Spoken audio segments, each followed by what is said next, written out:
사회과학이 사회현상과 인간관계 현상을 연구하는 대상으로 삼고 있는데 사회현상인 것이죠. 인간관계에 관련된 부분인 것이죠. 그래서 사회과학인 겁니다. 아까도 말씀드렸듯이 사회라고 하는 대상 자체는 인간인 것이죠. 그러나 인간은 인디비주얼리티와 유니크한 속성을 가지고 있다는 이야기입니다. 그럼에도 불구하고 그것은 과학적인 반복적으로 똑같은 사람이 없다는 이야기예요. 그럼에도 불구하고 대부분의 사람은 거의 비슷한 생각을 하고 있더라라고 하는 차원에서 과학이 성립 가능하다. 그것은 실천이나 정책도 마찬가지다. 이렇게 보는 것이죠. 사회복지학은 어떠한 사회현상에 대해서 내재하고 있는 사회 문제에 대처해 나가기 위한 사회적인 대책이다. 사회적인 대책이다. 사회복지 정책이라고 했을 때 이것은 개인적인 그런 차원에 있는 것이 아니라 사회복지 전체에서 사회 문제에 관련되어져 있는 대책에 관련된 대학문이다. 이렇게 보시면 되겠습니다. 따라서 이제 사회복지학이라는 것은 그 어떤 상태나 표현 방식을 취하든지 간에 학문적인 방법은 사회과학적이 된다. 아까 이야기 말씀드렸습니다. 사회과학적이라는 것은 반드시 이렇게 법칙을 추구한다면 법칙을 추구한다는 거예요.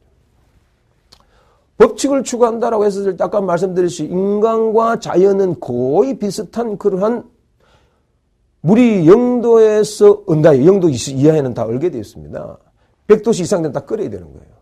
그럼 인간은 모든 사람들은 다 똑같이 A 형태의 행동을 하고 B라는 형태의 행동을 다 할 수 있느냐? 그건 독재국가에서 일어나는 겁니다. 재밌는 부분을 이야기하고 있습니다.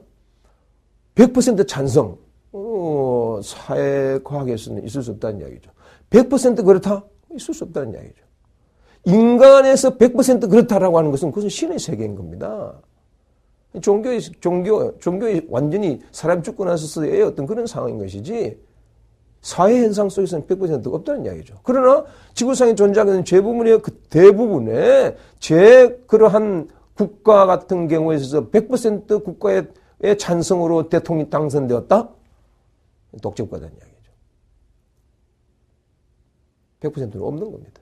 따라서 어느 정도 대부분의 그쪽 사람들, 그래서 끊임없이 계속적으로 싸우는 겁니다.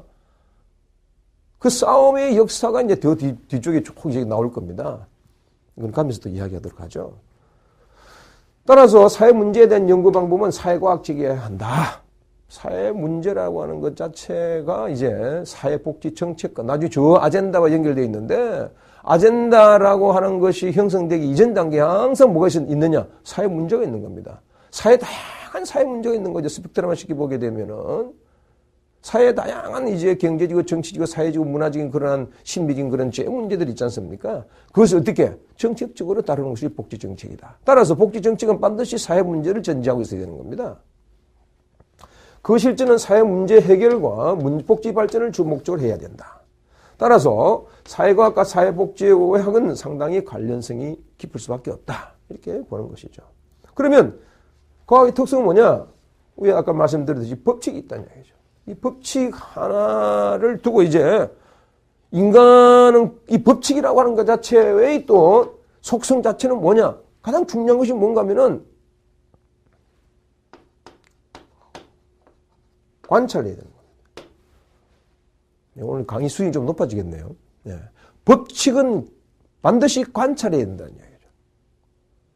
관찰한다는 것 자체는 주관과 객관을 서로 분리시켜야 된다는 이야기예요. 오케이? 이해됩니까? 복지에 있어서의 정책과 실천의 가장 중요한 내용이 뭔가 하니까 내가 클라이언트를 치료하게 되었을 때 그 치료하는 기숙한 곳으로 들어가야 됩니다. 이것은 주관과 객관이 일치되어지는 그러한 상호 교호적인 그러한 상황이 생기는 것이죠. 그러나 과학적인 속성에 있어서의 내용은 객관과 주관을 분리시켜야 되는 거예요. 그래서 가만 이렇게 관찰해 봐야 되는 겁니다. 법칙을 추구하는 데서 가장 중요한 것은 주관과 객관의 분리다. 어떨 때는 이 주관과 그 다음에 객관을 어떨 때는 서로 교호적으로 해야 엠파시가 되어야 된다는 이야기죠. 심프스 내지는 엠파시가 되어야 감정이입이 되어서 그 사람을 치료할 수 있다고 할 때는 주관이 객관화되어야 되는 거죠. 객관이 주관화되어야 되는 것이죠. 따라서 서로 상호 교호적으로 움직여야 된다. 이런 겁니다. 그러나 어떤 현상 자체가 어떠한 원리에 따라서 움직이느냐라고 볼 때는 주관과 객관이 완전히 분리되어야 된다는 이야기죠. 주관과 객관이 완전히 분리되어지는 그러한 역사가 발달된 것이 이 서구다 이야기죠. 그래서 서구는 끊임없이 뭘 했느냐? 별을 관찰하고 자연을 관찰하게 되는 겁니다. 그 관찰한다는 것은 주관과 객관이 완전히 분리되어 있는 거예요. 그러나 동양에 있어서는 주관과 객관이 서로 계속 일치되려고 하는 그런 속성을 가지고 있어서 자연과학이 좀 발달이 더뎠다 이래 보는 학자들도 많이 있습니다.